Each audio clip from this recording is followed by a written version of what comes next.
The deadly conflict rages on tonight between Israel and Hamas.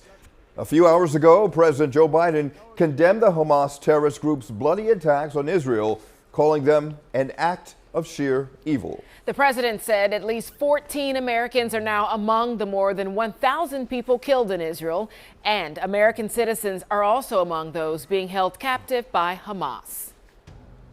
It is Tuesday night, and the big story in Action News is the deepening crisis in the Middle East. Israeli Prime Minister Benjamin Netanyahu is vowing to keep up the retaliatory attacks against Hamas after the terrorist group launched a surprise assault. ABC's Inez de la Quatara has the latest tonight from Tel Aviv.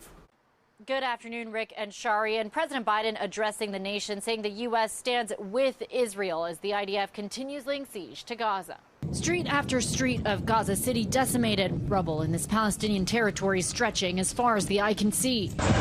This video taken from a hospital window shows mushroom clouds billowing in the air after Israel's defense forces unleashed relentless missile attacks around the clock, this assault striking docked ships at a Gaza port. Israeli authorities say they're targeting Hamas terror hubs, but innocent civilians have been killed as a result. Video shows rescue crews pulling a survivor from debris in Gaza.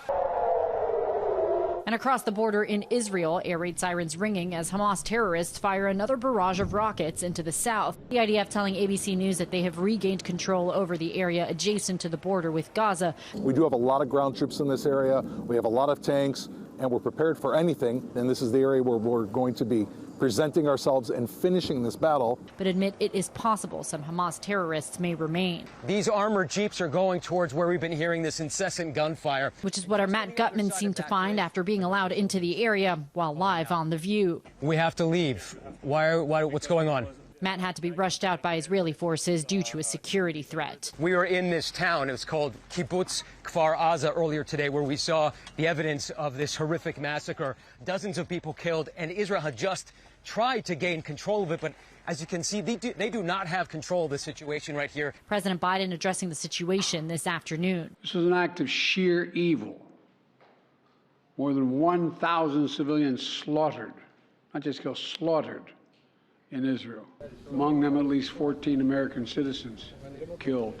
Parents butchered using their bodies to try to protect their children. Stomach-turning reports of babies being killed. And the IDF now saying it is engaging with Hezbollah on Israel's northern border, raising fears of a possible second front. In Tel Aviv, Inez de la Quatara, Channel 6 Action News.